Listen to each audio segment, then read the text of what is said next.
दिठम देविंद विंदवंदम वंदे हम सभ्यदा शिरसा। जल देवादिदेव कज्जाल श्री आदिनाथ भगवान की जय। देवादिदेव महावीर भगवान की जय। गौमतेश्वर बाहुबली भगवान की जय। जन्मखोद भव कल्पतरु भरतेश भगवान की जय। जन्मखोद भव दासांग मई जन्मानी माता की जय। कुंद कुंद आचार्य भगवान की जय। नेमी चंद्र सिद्धांत देव की जय। ब्रह्मदत्त सूरी जी की जय। विशेष सदी के समाचार चार चक्रवर्ती आचार्य हंसागर जी महाराज की जय। तत्ति पट्टाधीश आचार्य श्रोमणी गुरुवर्य श्री धर्म सागर जी महाराज की। मम शिक्षा गुरु ज्ञान श्रोमणी आचार्य कल्प सागर जी महाराज की। 3 कम 9 करोड़ महाराज की।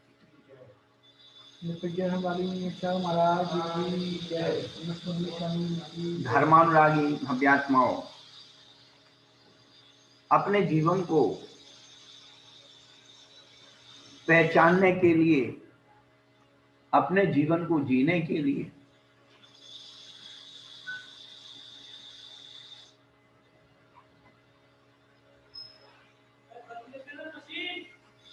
कुछ ऐसे तत्व हैं, ऐसे मापदंड हैं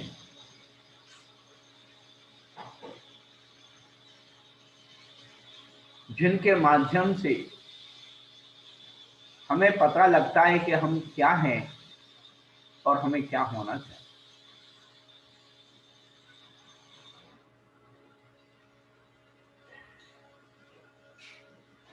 यह द्रव्य संग्रह नाम का एक छोटा सा ग्रंथ, जिसके अंदर पूरी आध्यात्मिक ऊर्जा भरी हुई है, यदि उसके हम पार्ट टू पार्ट खोलें तो वह एक ग्रंथ नहीं है, हमारी आत्मा की आवाज है।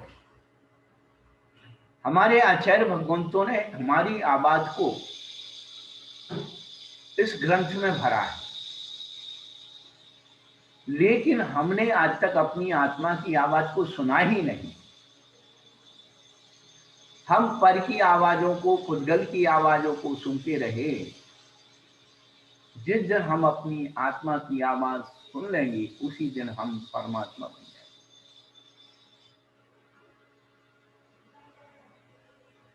मुख्य रूप से 2 द्रव्य हैं, जीव और अजीव।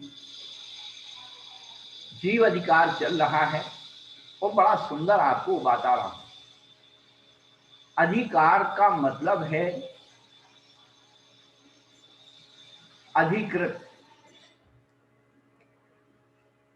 ऑथराइज, कानून, मर्यादा। तो आचार्य भगवंत ने सारे अधिकार तुम्हें नहीं दिए, ये ध्यान रखना। आचार्य भगवान ने पुद्गल को भी अधिकार दिया है और जीव को भी अधिकार दिया है। दोनों के अधिकार बताए जा रहे हैं। पुद्गल का अधिकार व्यवहार से बताया जा रहा है और जीव का अधिकार निश्चय से बताया जाता है। पुद्गल अपना अधिकार क्या करता है? आत्मा के ऊपर हावी होता है, पुग्गल कम्मादीनम करता। तो जीव जो है पुद्गल के अधिकार को अपना अधिकार मान लेता है। बस ये भूल है, अपना अधिकार भूल गया और पुद्गल के अधिकार को अपना अधिकार मान लिया तो गुलाम हो गया। पुद्गल के कानून को अपने ऊपर ओढ़ लिया तो गुलाम हो गया, और पुद्गल के कानून को तोड़ दिया, अपना कानून लागू कर दिया तो आजाद हो गया। ये गुलाम और आजाद होने की कहानी। अनादिकाल से जीव पुद्गल की गुलामी कर रहा है, पुद्गल के साथ रह रहा है, पुद्गल को ही अपना मान रहा है, पुद्गल में ही खो रहा है। अरे तेरा जो कुछ है कुछ अलग है। और जिस क्षण ये मालूम पड़ जाता है तो क्या आनंद आता है। कभी आप पद्म पुराण जी पढ़ करके देखो, जिस लंका को एक इंद्र नाम के विद्याधर ने कब्जा कर लिया था। रावण के पूर्वजों की जो लंका थी, रावण के परंपरा से आई हुई लंका थी। जब रावण बड़ा हुआ, उसको मालूम पड़ा इतिहास कि मैं ये कहाँ रह रहा हूं, मेरी लंका तो वो है, तो उसने इंद्र से युद्ध किया और अपनी लंका को आजाद करा। ऐसे ही बंधुओं, हमें इन पुद्गल कर्मों से युद्ध करके अपनी आत्मा को आजाद करा। तो पुद्गल की शक्ति अजी अपन जो कोई भी जीव है, कोई भी शत्रु प्रतिशत्रु है, तो जब तक सामने वाले की शक्ति को नहीं पहचानेगा कि उसमें क्या शक्ति है, वो क्या कर सकता है, तब तक ये समझो कि आप हारे हुए हो। हारने और जीतने में दो ही बातें हैं। सामने वाले में कितनी शक्ति है ये आप समझ लो तो आप जीत जाओगे। हम यही नहीं समझते हैं कि सामने वाले में क्या शक्ति है। हम तो ये मानते हैं कि सामने वाला बड़ा पहलवान है, हम तो कमजोर हैं। अपनी शक्ति को भी पहचान। बस बात खत्म। लेकिन हम लोगों ने अपने परिणामों में जो डोल धार रखा है, सोच रखा है, समझ रखा है, बड़े दयालु बन गए। क्या जीव के ऊपर बड़े दयालु बन गए। जिसने किसी ने जीव को जीव भी मान लिया ना, और बड़े दयालु बन गए। एक बुजुर्ग जो है घोड़े पर बैठे हुए जा रहे थे और एक पोटली थी वजन की, वह पोटली को क्या किया था, उनने अपने माथे पर रखा था। घोड़े पर बैठे थे और पोटली को माथे पे रखा था। किसी ने पूछा, भैया ये क्या कर रहे हो, पोटली को घोड़े के आगे अपने सामने रख लो, माथे पे क्यों रखे हो? तो कहने लगे, भैया घोड़े पर वजन ज्यादा हो जाएगा, घोड़े पर वजन ज्यादा हो जाएगा, इसलिए अपने माथे पे रखें। नहीं समझ में आया कहानी? घोड़े पर बैठे हुए, घोड़े का अधिकार क्या है? वजन ढोना। तो चाहे तू माथे पर रख ले, तो चाहे घोड़े के ऊपर रख ले।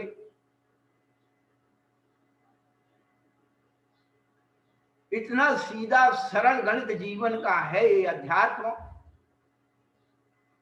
हमने ये दुनिया का कचरा अपने माथे पर रख रखा, उसको ढो रहे।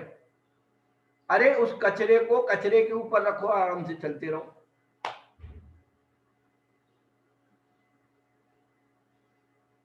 घोड़े का अधिकार क्या है? वजन ढोना।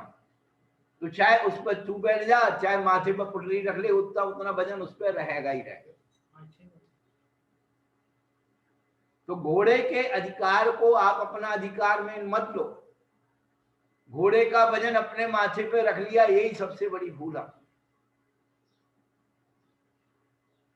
विचारों पर विचारों का बोझ मत ला दो, विचारों पर विचारों का बोझ मत ला दो। विचारों पर विचार लगने से बिचारी मर जाती।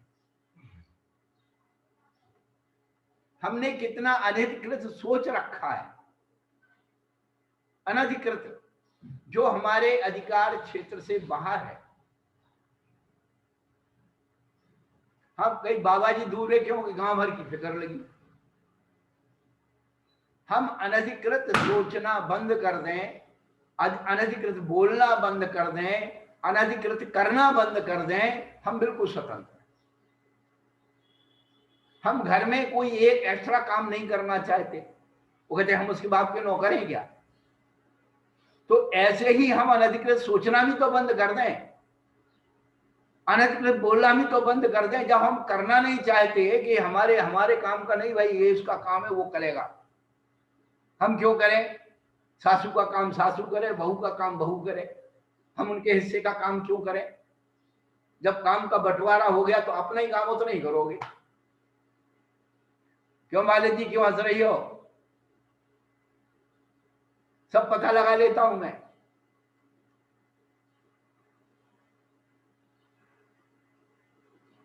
तो जब आप अनधिकृत करने के लिए जब अधिकृत नहीं है, तो अनधिकृत सोचने के लिए, अनधिकृत बोलने के लिए कहां से आपने अपना अधिकृत कर लिया? ये इतनी सुंदर बात आपको यहां बताई जाती। केवल हमें अनावश्यक विचारों का बोझ अपने मन से निकाल दो, दिमाग से निकाल दो, और जो आचार्यों ने कहा है उस पर थोड़ा सा अमल करो।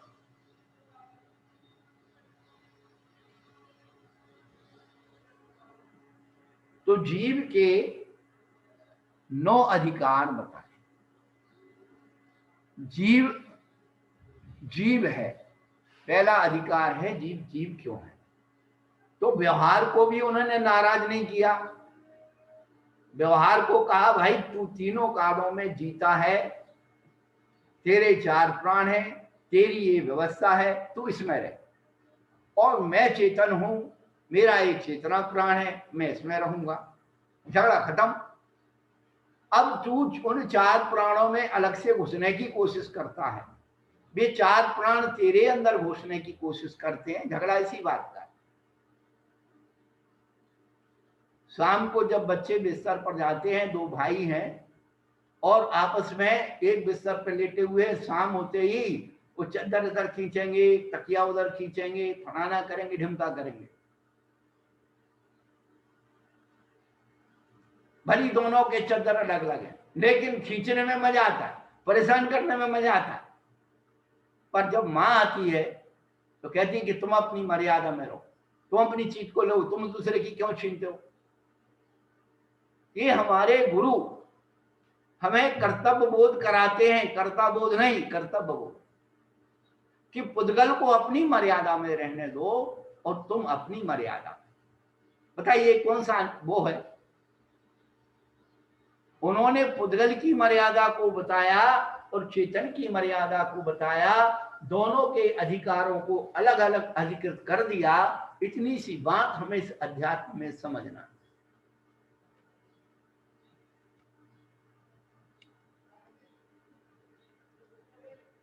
लेकिन हम लोग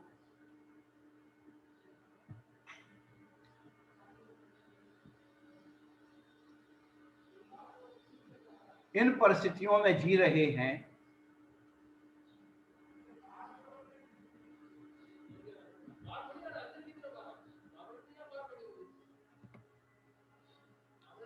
कुछ हम नया सोचने का सोच नहीं पाते। केवल वही कि मेरे परिवार का क्या होगा, मेरे बच्चों का क्या होगा, मेरी बीवी का क्या होगा, मेरे खाने का क्या होगा। अरे भाई, परिवार यही नहीं, तुम्हारे माँ बाप का भी परिवार था, तुम भी एक परिवार में रहे, तुम्हारा क्या हुआ सोच लो। जो हमारा हुआ वो उनका होगा। जानवरों का भी परिवार है। देखते हैं कि हर साल जो है 2-2, 4-4 जो है कुतिया जो है बच्चे दे देती है, 5-5, 6 सूरी जन्म देती है। तुम्हारे तो 2 बच्चे हैं, तुम उनमें मरी जा रही हो कि हाय का हो। ये सब अनधिकृत बात है। आप अपने बारे में सोचने की जो चेष्टा है, जो हमारा आत्मिक अध्यात्म है, अध्याय है, आध्यात्मिक अधिकार है, जीवत्व अधिकार है, उसके प्रति हमें जागरूक रहना। हमारे देश के प्रधानमंत्री कह रहे आत्मनिर्भर भारत, उसमें भी आत्मनिर्भर बनाए। आत्मनिर्भर एक शब्द बताए, आत्मनिर्भर। अपनी चेतना को आत्मनिर्भर बना लें, यही तो स्वतंत्रता है। स्वतंत्रता और कोई नहीं है। अपनी व्यवस्था को अपने हाथ से हम संभालें, वर्ग से पराश्रित ना रहें, यही हमारी आत्मनिर्भर।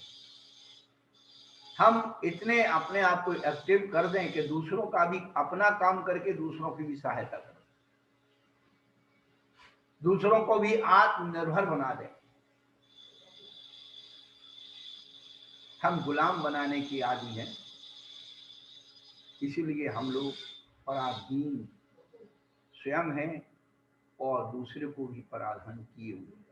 उद्गल के अधीन हम हैं और उद्गल ने हमें ऊपर हमारा अधिकार जमा रखा है। दो बातें हमको समझना। तो जीव है और उपयोगमय है। जीव में ऐसी कौन सी चीज है जिसके कारण इसकी बड़ी कीमत है? उसका नाम है उपयोग। ज्ञान दर्शन उपयोग, ये जीव की एक्स्ट्रा पावर है। एक्स्ट्रा, जैसे उसमें आप कह रहे एक्स्ट्रा माइलेज, माने जो दूसरों से भी अधिक हो। तो सभी द्रव्यों से अधिक यदि कोई चीज में, इस जीव में कुछ चीज है, तो वह है ज्ञान दर्शन उपयोग। ज्ञान दर्शन उपयोग ही, ज्ञान उपयोग ही चैतन्य है, बाकी सब जड़ है।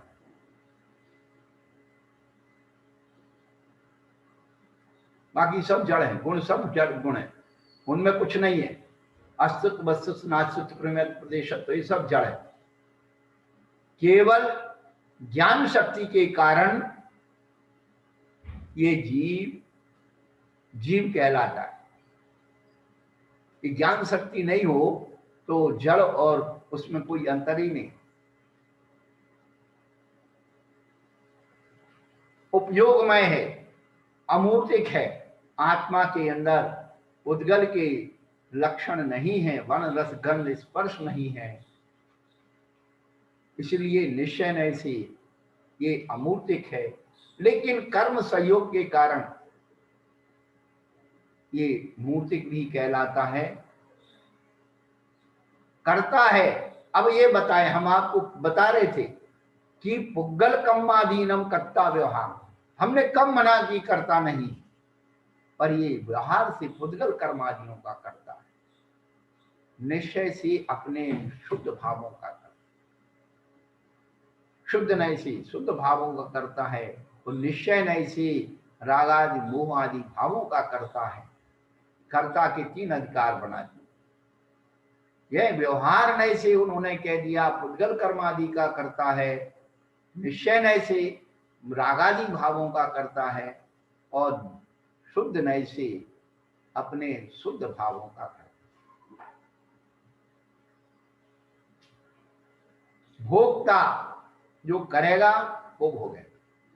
तो पुद्गल कर्मादि का करता था, तो पुद्गल कर्मादि के फल को शुद्ध रूप में जीव भोगता है।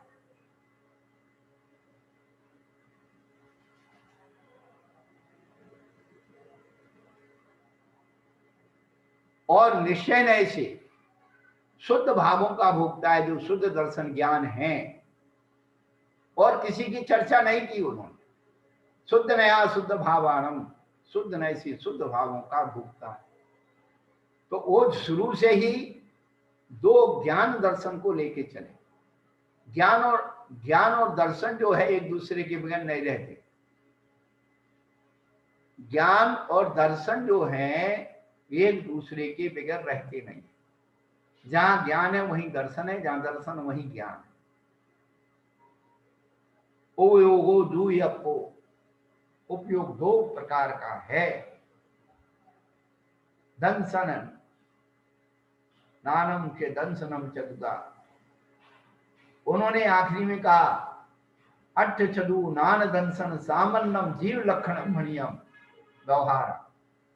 शुद्ध नया शुद्ध भाव, शुद्ध नय से शुद्ध दर्शन और शुद्ध ज्ञान ही इसका जो है उपयोग है। इसके अधिकार में आते, निश्चय नय के अधिकार में ये आता, व्यवहार नय में वो जाता। ये समझने के लिए है। जब हम ये समझ लेते हैं तो व्यवहार के कारण हम दुखी नहीं होते। व्यवहार में हानि लाभ होने पर हम दुखी नहीं। और यदि हम निश्चय की बात करके व्यवहार के हानि लाभ से सुखी और दुखी होते हैं, तो समझ लेना अभी तक हमने निश्चय को नहीं समझा। पर इतनी सी कहानी है पूरी। पूरे समाचार जी पढ़ लो, चाहे द्रव्य संग्रह पढ़ लो, चाहे कोई भी आध्यात्मिक ग्रंथ पढ़ लो।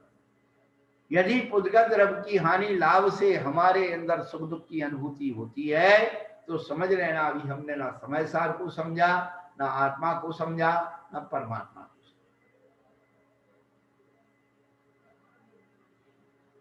एक कसौटी है अध्यात्म को समझने की।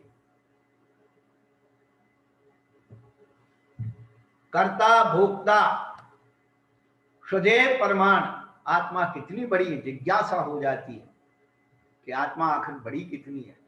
उन्होंने कहा अनुगुण देह प्रमाण, छोटे बड़े शरीर की प्रमाण ये आत्मा। चींटी में है तो चींटी बराबर, हाथी में तो हाथी बराबर। अपन भी जब पैदा हुए थे इतने से थे, लेकिन जैसे जैसे पुद्गल परमाणुओं का प्रसार हुआ, आत्मा के प्रदेश उसके अनुपात से।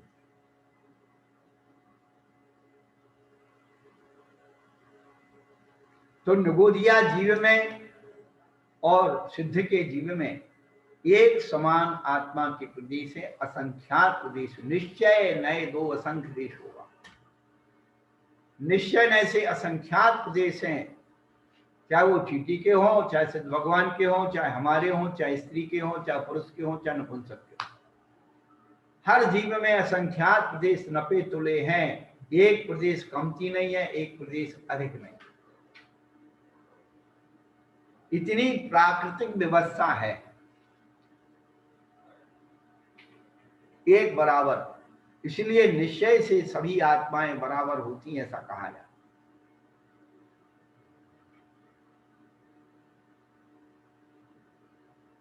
और असंख्यात प्रदेश का प्रमाण क्या है?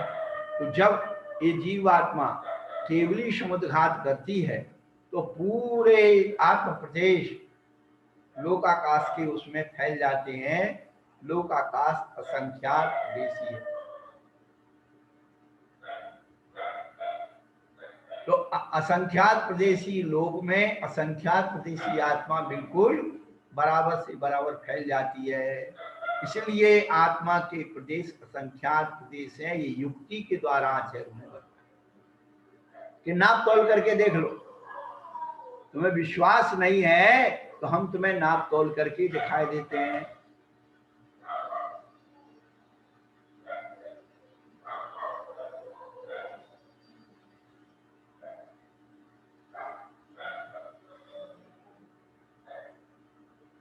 संसार अधिकार चल रहा था, ये जीव संसारी है।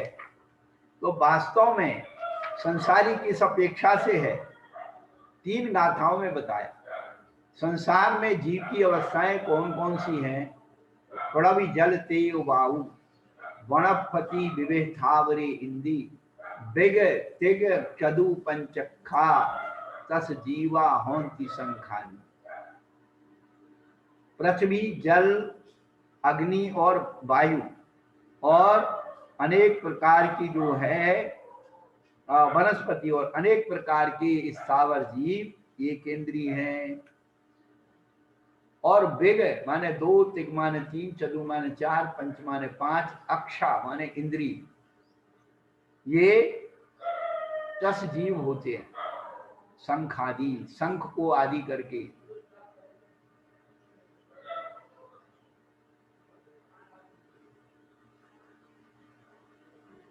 शंख है, कृमि है, सीप है, ये 2 इंद्री हैं।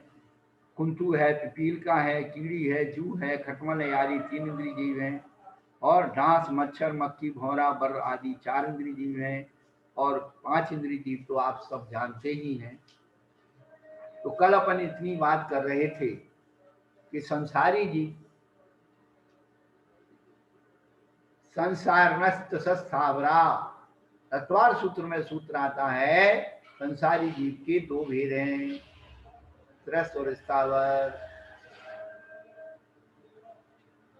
अब इन त्रस्त और स्थावर जीवों को यहाँ 14 जीव समासों में घटाते हैं। जीव समास 14 भी होते हैं और 19 भी होते हैं और उसके आगे 27, बहुत सारे होते हैं। और भेद प्रभेद करते चले जाते हैं तो बहुत प्रकार के होते हैं।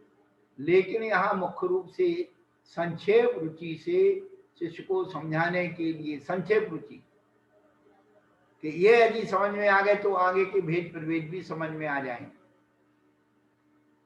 शमना अमनानिया पंचेन्द्रिय निम्ना परे सवे, वादर सुर में इंदी, कब्बे पज्जत इधराय। पंचेंद्रिया समना अमना निया,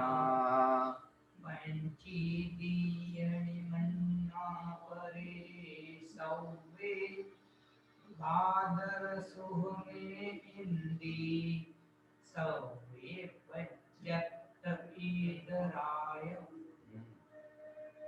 देखो समझ लो बिल्कुल संक्षेप में, समना अमना नेया पंचेंद्री, पंचेंद्री के दो भेद किए, समना और अमना, यानी मन सहित मन रहे। पांच इंद्री के कितने भेद हो गए? दो। और बादल सुह में इंदी, बादल और सूक्ष्म एक इंद्री के दो भेद हो गए। पहले पंचेंद्री के दो भेद और फिर एक इंद्री के दो भेद। पंचेंद्री के दो भेद कौन से हैं? समना अमना, संगी असंगी, मन सहित मन रहित। पंचेंद्री के कितने भेद हो गए? दो। और एक इंद्री के कितने भेद हो गए? दो, बादल और सूक्ष्म। एक इंद्री के कितने भेद हो गए? दो, बादल और सूक्ष्म। ऊपर पांच इंद्री, नीचे एक इंद्री। अब बीच में कितने बचे? दो इंद्री, तीन इंद्री और चार इंद्री है। तो पांच इंद्री के दो और एक इंद्री के दो, चार, और दो इंद्री का एक, तीन इंद्री का एक, चार इंद्री का एक, तो चार तीन सात हो गए। ये सात समझ में आ गए। अब इन सातों के पर्याप्त और अपर्याप्त दो भेद होते हैं। पर्याप्त और अपर्याप्त दो भेद होते हैं, तो सात दूनी 14 हो गए। 14 जी समास को समझने का बहुत सरलतम तरीका, पांच इंद्री के दो भेद, संगी असंगी एक इंद्री के दो भेद, बादल और सूक्ष्म। अब बीच के बचे तीन, दो इंद्री, तीन इंद्री, चार इंद्री, तो चार और तीन सात। अब इन सातों अवस्थाओं में दो अवस्थाएं बनती, पर्याप्त और अपर्याप्त की। पर्याप्त अपर्याप्त तो समझते हो आप, ये जब तक ये शरीर की वर्णाओं को ग्रहण नहीं किया तब तक अपर्याप्त, और शरीर की वर्णाओं को ग्रहण करना पूरी कर लेता तो पर्याप्त। आहारक अनाहारक में वो अवस्थाएं बनती हैं।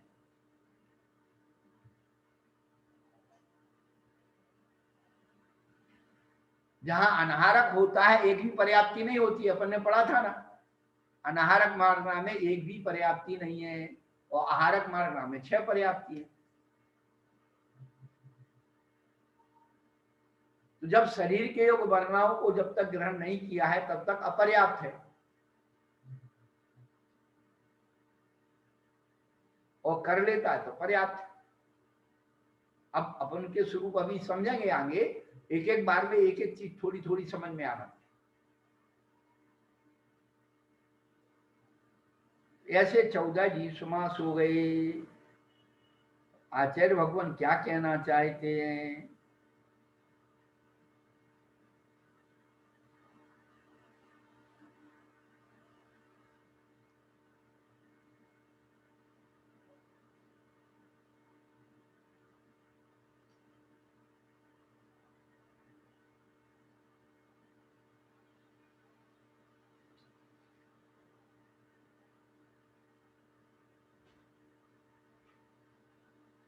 इंद्रिय, काय, आयु, ये तीन प्राण पर्याप्त और अपर्याप्त दोनों के ही होते हैं।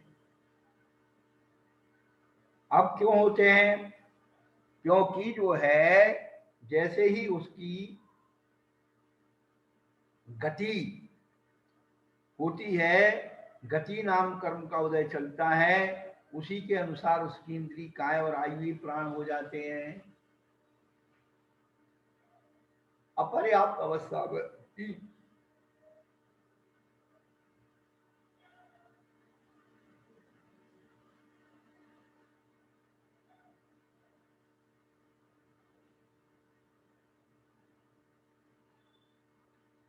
इंद्री होती है, काय में कर्मण काय योग होता है अपर्याप्त अवस्था में, और आयु का आयु का प्राण रहता है। तो उसके इंद्रिय नाम कर्म का उदय उससे शुरू हो जाता है। यदि वो नहीं शुरू हो, जैसे आप जो है देखो, अब आप जब रिजर्वेशन कराते हैं गाड़ी में बैठने का, क्या तो आप जिस माने श्रेणी का रिजर्वेशन कराते, वो आपके टिकट पे लिखा रहता है, आपकी सीट कंफर्म हो गई, क्या आपको ये डब्बा नंबर और सीट नंबर वो इतना आपको कंफर्म हो गया।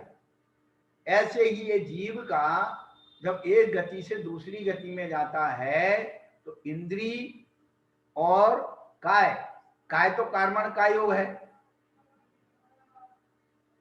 जिस पर बैठ के वो जा रहा है, और वो टिकट जो है इंद्री है, और उसकी एक्सपायरी डेट गाड़ी आने तक है वो टिकट की। गाड़ी निकल गई तो टिकट का काम कर। तो ये तीन चीज तो अपर्याप्त अवस्था में भी होती है, तभी वह जीव वहां पहुंचेगा। यदि ये नहीं होगा तो कौन सी इंद्री में जाएगा, कौन बताएगा कि इस इंद्री में जाना है? ये बड़ी मनोवैज्ञानिक बात है।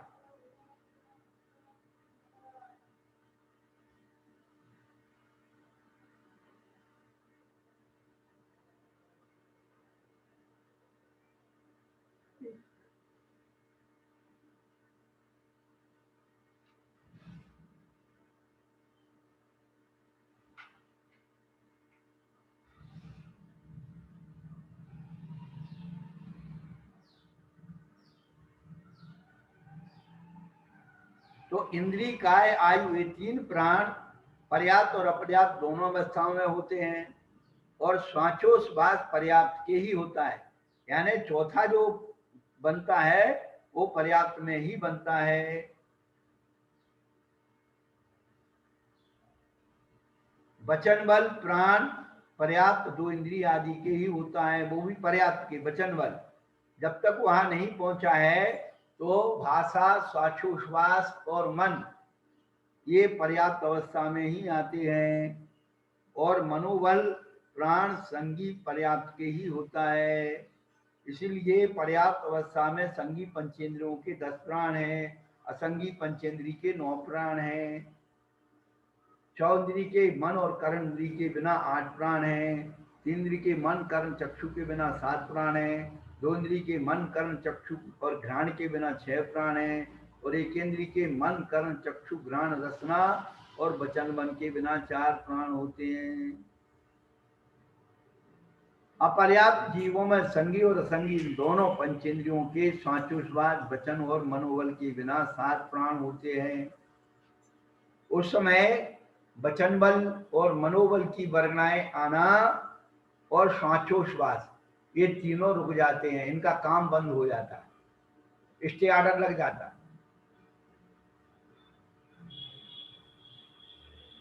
कहां? अपर्याप्त अवस्था में।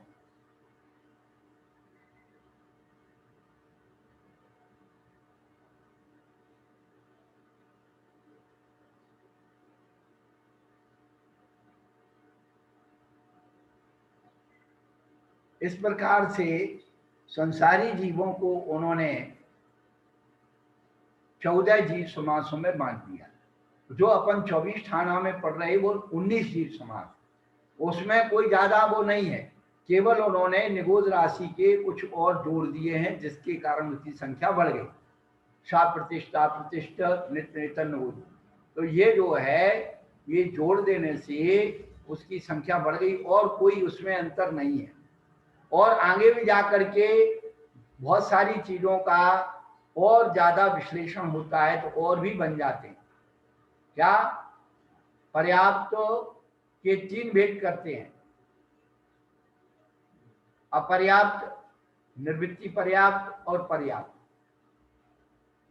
तो जिसकी पर्याप्तियां पूर्ण नहीं है वो अपर्याप्त है, और जिसने पर्याप्तियों को बनाना तो शुरू कर दिया लेकिन पूरी नहीं हुआ, निर्वृत्ति पर्याप्त है, और जिसकी पूरी पर्याप्तियां हो गई वह पर्याप्त। अब ये नए नए शब्द आप सुनेंगे धीरे धीरे धीरे धीरे। उनके स्वरूप को समझ में आएंगे।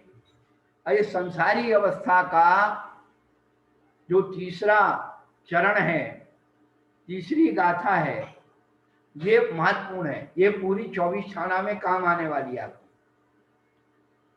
मगण गुण ठाणी 14 ही हवंती तह असोध्यनया विन्नेया संसारी सब्बे शुद्धाहु शोध्यनया।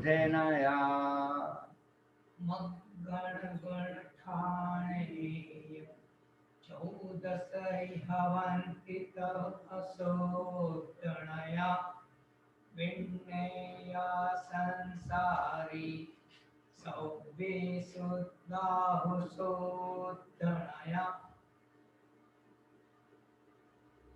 कहा उसी प्रकार संसारी अशुद्ध नया, अशुद्ध नय से, व्यवहार नय से, मगण गुण ठाणे ही 14 ही।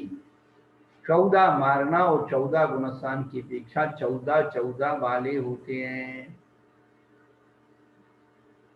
और शुद्ध नय से सभी जीव शुद्ध हैं, ना उनमें गुणस्थान है, ना मारना है, ना जीव समास है, कोई भी चीज उसके अंदर नहीं।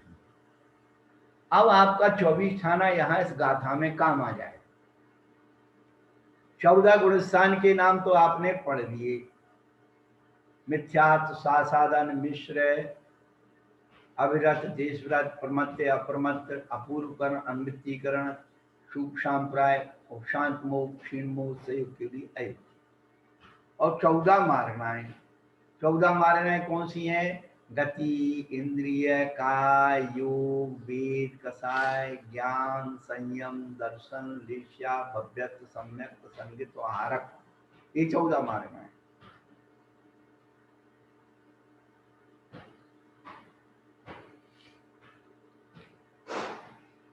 तो 14 मारना के बारे में तो कल आपको बताया था। 24 छाना में 4 गति होती हैं, उनके गति नामकरण का उदय होता है, 5 इंद्री होती हैं, काय 6 होती हैं, ये तो पढ़ ली। गुणस्थान अभी अपन के गुणस्थान के स्वरूप लटके पड़े। यहाँ पर जो है बहुत अच्छी बात अध्यात्म के उसके द्वारा बताते हैं कि मिथ्या तो क्या है।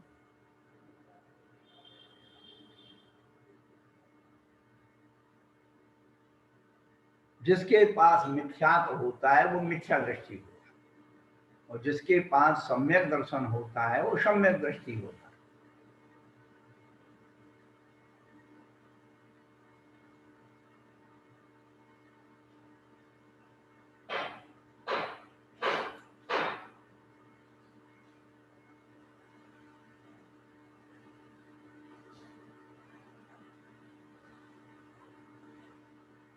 तो मिथ्या दृष्टि किसे कहा? अब बहुत कान खोल के सुन लो। जिसके पास केवल ज्ञान, केवल दर्शन रूप अखंड एक प्रत्यक्ष चिहासमय निज परमात्मा ही 6 द्रव्य 85 काय 7 तत्व और 9 पदार्थों में 3 मूर्ता और 25 दोष रहित वीतराग सर्वज्ञ द्वारा कहे हुए नए विभाग से जिस जीव के श्रद्धान नहीं है वह जीव मिथ्या दृष्टि होता है। मिथ्या दृष्टि किसे कहा? जो सही को गलत मानता है वो मिथ्या दृष्टि है। सही को गलत मानना मिथ्या दृष्टि है, मिथ्या तो है। और गलत को सही मानना मूर्खता है। गलत को सही मानना मूर्खता है ना, मूर्खता है। लेकिन मिथ्या तो उसे कहते हैं जो सही को गलत मानता है।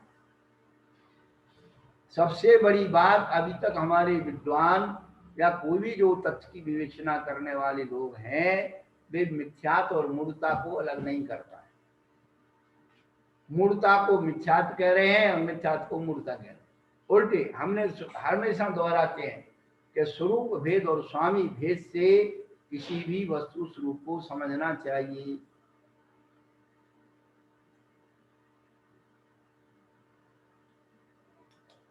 उसको अनुभूति कैसे करें मिथ्यात्व की अनुभूति?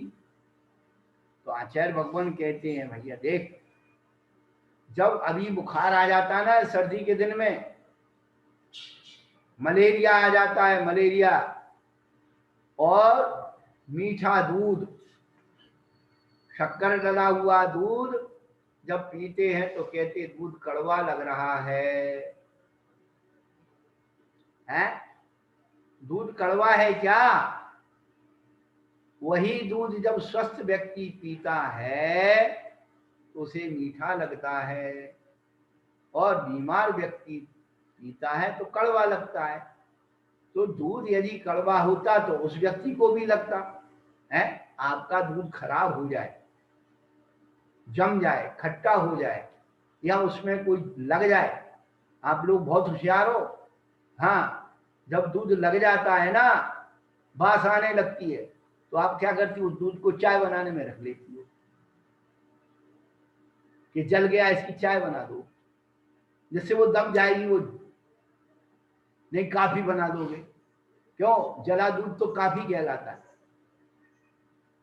लेकिन हमारा जैसा आदमी तो पकड़ लेता कि तुमने गड़बड़ किया है। तो जब दूध चौके में जल जाता है तो क्या करती माता बहनें? पता तो लग गई दूध जल गया, उसमें इलायची डाल देती है, सुगंधित कर देती है। क्यों प्रणीता जी? सब पकड़ में आ जाते हो। हमारी हीरा बहन जी को तो अभ्यास है नहीं, अभी उन्होंने कभी ज्यादा चौका लगाया नहीं है। हाँ, दूध तो जला है, ये तो उनको अभ्यास है कि दूध जल जाता है, लेकिन दूध को कैसे उसका फिर मैन्युफैक्चरिंग करना चाहिए, तो चाय बना देती होंगी ज्यादा। तो कहने का अभिप्राय है कि जो चीज विकृत हो जाती है तो सही को गलत मान लेना मिथ्यात्व है। तो आचार्य कहते हैं जो द्रव्य, तत्व, पदार्थ, अस्थिकाय है, इनके स्वरूप को विपरीत मानना ही मिथ्यात्व है। कुगुरु कुदेव कुशास्त्र को मानना मिथ्यात्व नहीं है, वो मूर्ता है।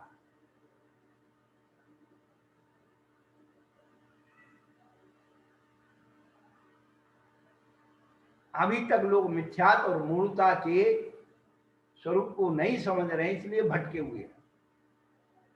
असली मिथ्यात्व तो ये है कि केवली श्रुत संग धर्म देवा वर्णवादो दर्शन मोहस्य। केवली भगवान का, श्रुत का, संग का, धर्म का और देवों का वर्णवाद करना ही दर्शन मोहनी यानी मिथ्यात्व के 9 कर्म हैं। इन सब में, इनमें सब में उल्टा लगा देता है, इन सबको विकृत कर देता है। इससे मिथ्यात्व की वर्णाएं आती हैं, दर्शन मोह की वर्णाएं आती हैं।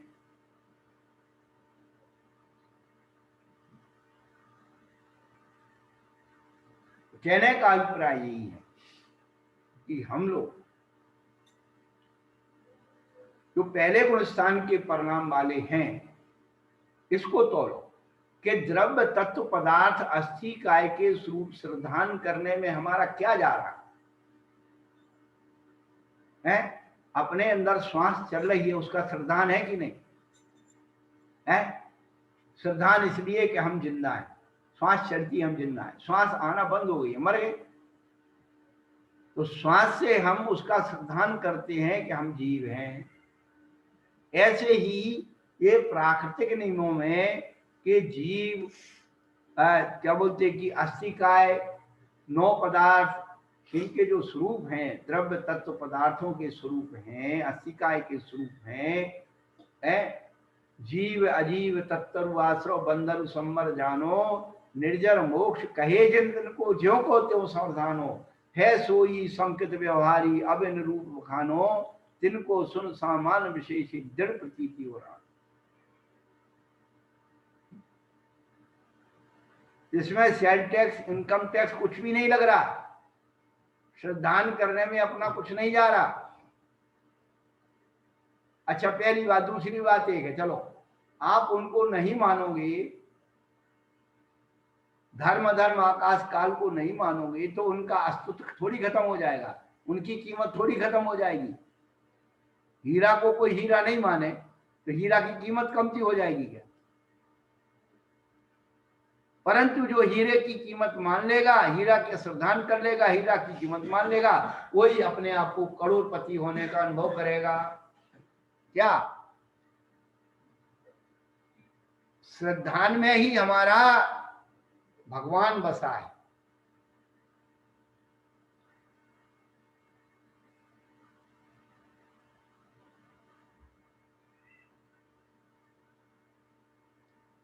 एक पत्थर जो आपके घर में बहुत दिनों से पड़ा हुआ है, आप उससे कोई भी चीज ठोक लेते हैं, कोई चीज बांट देते हैं, टेका लगा देते हैं, लेकिन आपका कोई रिश्तेदार जौहरी बन के आपके घर में आया और उस पत्थर को देख करके कहा, अरे बहन जी ये पत्थर यहाँ कैसे पड़ा है?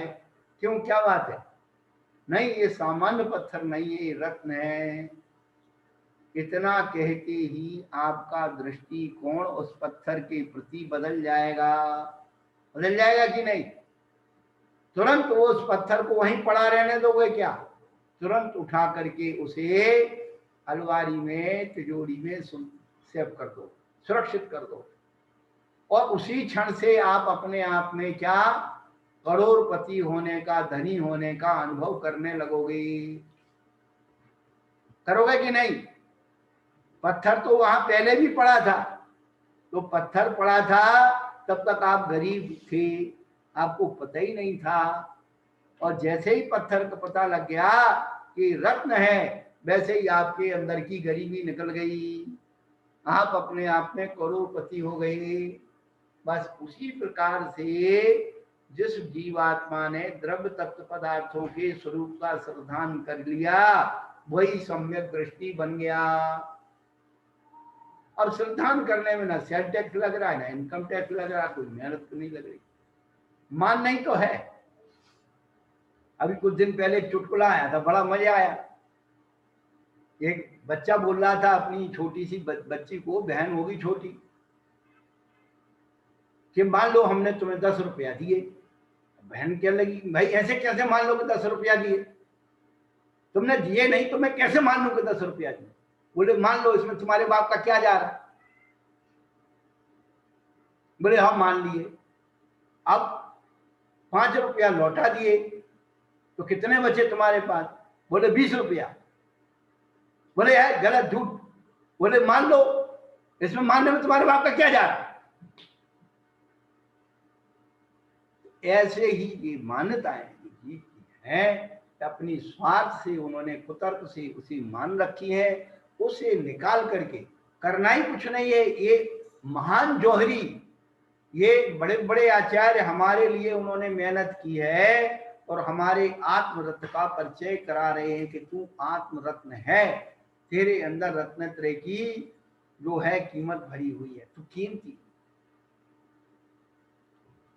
तो जैसे पत्थर में श्रद्धान करने से वो रत्न हो जाता है, तो तू चेतन भगवान आत्मा है, तू अपना श्रद्धान कर ले, तू भगवान हो जाएगा।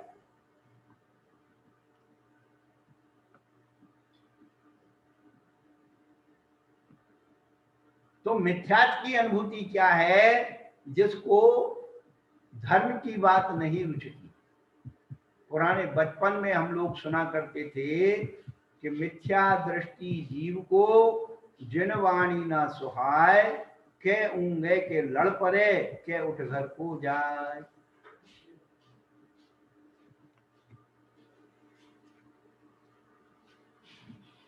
जो मिथ्यात्व की दृष्टि क्या होती है? जिसे अच्छी बात नहीं सुहाती है, वही मिथ्या दृष्टि है। जैसे बेटी को माँ की बात अच्छी नहीं लगती है,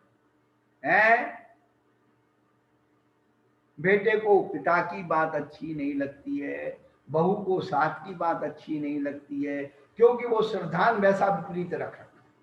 बचपन से जानते हैं, बचपन से ही कह देते बच्ची को तेरी सास ऐसी मिलेगी लड़ोखी। अब वो दिमाग में उसकी लड़ोखी भरी हुई है, अब वो अच्छी बात भी कह रही है, तो अब ऐसा लगता है कि मेरी सास लड़ने के लिए कर रही है, क्यों? वो श्रद्धान भर गया है ना तेरा।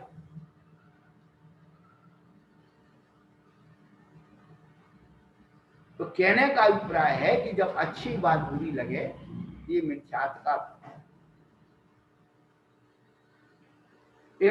का लक्षण है। अब जीवंत लक्षण बता रहे हैं। अब बुरी क्यों लगती है, अब आप दूसरी बात है, अब बुरी क्यों लगती है? क्योंकि जो माँ है वो बेटी को बुराइयों से बचाने के लिए संकेत करती है, अरे मम्मी तुमको तो वहम होता है, तुम तो ऐसे ही सोचती रहती हो, और वहम वहम कहती रहती है और सारा काम कर जाती है। फिर देख लो, अब हम तुमको हमारा वहम है तो हम तुम्हें सही करके दिखा दो, तुमने हमको कह दिया तो अब करते हैं तो करते। बड़ा विचित्र संसार है ये।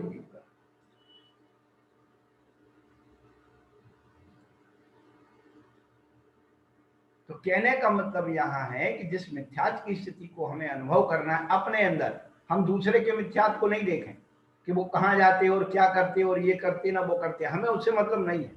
हमें अपनी आत्मा का संशोधन करना है। हमारी आप बड़ी विचित्रता एक हो रही कि हमारी घर में तो चल नहीं रही, हमारी बेटी नहीं मानती है, बेटा नहीं मानता है, पत्नी नहीं मानती, पति नहीं मानता। जिनकी घर में कोई नहीं मानता वो समाज में चलाने के लिए आते हैं, मंदिर में चलाने के लिए आते हैं। सब मंदिर में ये नहीं होगा, वो नहीं होगा, ऐसा नहीं करना, वैसे नहीं करना है, और वो खुद जा करके दुनिया में जाने क्या क्या करके आ जाएंगे, खुद दुनिया में कुछ भी करके आएंगे, लेकिन मंदिर में नहीं करेंगे। साहब हमारा ऐसा नहीं है, ऐसा नहीं है, ये सब मिथ्यात्व है, ये पाप है, फलाना ढंका, बड़ा लेक्चर देंगे। ऐसे हमने बहुत सारे लोग देखे। हमारे तो आए दिन काम है, बाबा जी बन गए तो हर घर में रोटी खाने जाना है, तो पता लग जाती किसकी हड़िया में कितना नमक। चित्रों को देख के लग जाती है, सीनरी रखे हुए पता लग जाती कितना सम्यकदर्शी कितना मिथ्यादर्शी। जयपुर में एक बड़े घर के व्यक्ति के घर आहार करने गए, बड़ा सम्यक थी, ये मिथ्यात वो मिथ्यात फलाना ढुमका टुमका, और घुसते ही जीना पर भैया दुनिया भर की फोटो टंगी। आहार करके लौट रहे, हमने उससे पूछा भैया ये क्या है, इतनी तुम सम्यक मिथ्यात की बातें करते हो, ये क्या चीज है? बोले महाराज मैं क्या करूं, मेरे बच्चे नहीं मानते हैं, मेरे बच्चों ने टांग दिया। और तेरे घर में तेरे बच्चे नहीं मान रहे और तू दुनिया को मनवा रहा। तो ये सम्यक और मिथ्यात्व की परिभाषा हमने बड़ी सूक्ष्म रीति से पढ़ी है, घास नहीं खोद रहे हैं। हाँ, बहुत इधर से हम क्लियर हैं। हम एक ही बात जानते, कोई हमें नहीं मानेगा, तुम रूठे हम छूटे। हम अपने को मनवाने के लिए संसार में नहीं आए। जॉन अर्लिंग ग्रहण शब्द से बोध होता है कि आत्म चिन्ह से ज्ञान नहीं होता, परंतु यहाँ कहा गया है कि जीव के 9 विश्लेषण है। अच्छा, डॉक्टर साहब, अलिंग गहनम माने किसी चिन्ह से जीव को पहचाना नहीं जाता है, वहां पर अनुभूति बात कर रहे हैं। अलिंग गहना का मतलब है अनुभूति परक।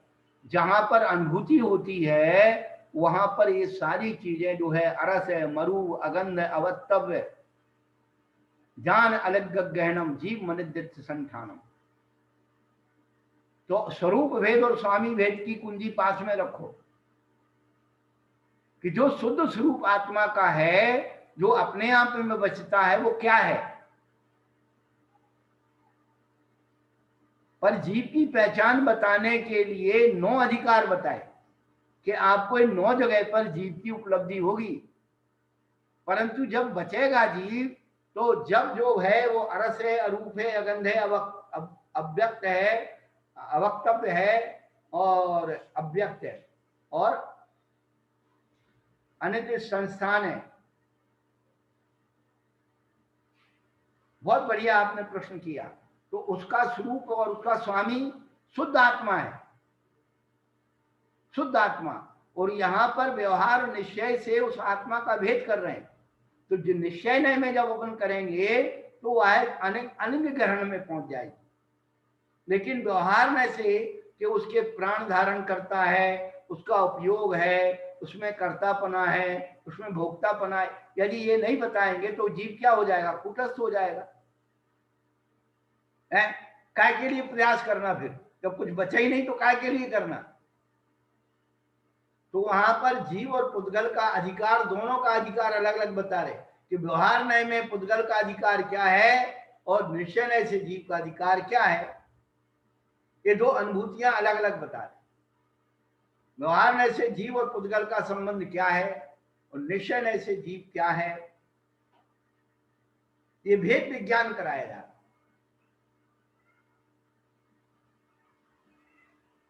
और शुद्ध नय का, ये शुद्ध नय का विषय है। अरस मरु अगंधम, ये शुद्ध नय जिसमें कोई नय नहीं लगता, ना व्यवहार ना निश्चय नय लगता है, ना व्यवहार नय लगता। शुद्ध नय दोनों से परे है। शुद्ध नय अनुभूति का विषय है,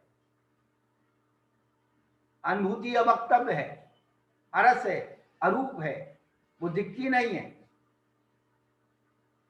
पर आत्मा के अस्तित्व को बतलाने के लिए कि आत्मा नाम का कोई तत्व है, जीव नाम का कोई तत्व है, तो वो 9 अधिकारों के द्वारा पहचाना जाएगा। अब पहचान होने के बाद जो हमने सारभूत ग्रहण कर लिया है, असार को छोड़ दिया है, वो स्वरूप में हूं अलंग ग्रहण, फिर वो किसी भी चिन्हों से पहचान में नहीं आए।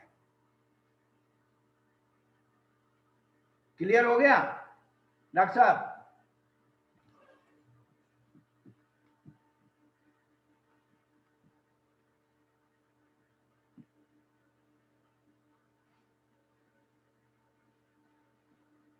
श्रद्धा हो जब जिन वाणी पर विनय सहित उरु में धर लो, बिना पढ़ाए पढ़ जाओ शब्द के अर्थ को कन कर लो, शब्द कोश की नहीं जरूरत कोई भी सत्य हो, स्वयं स्वयं बतला देते हैं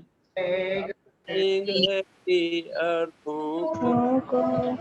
शब्द शक्ति है, शब्द ब्रह्म है, शब्द अर्थ का है भंडार, शब्द ज्ञान से है बढ़ता, शब्द भाव से हो भगवान, शब्द शब्द में हो भाव लगाए अमित के होने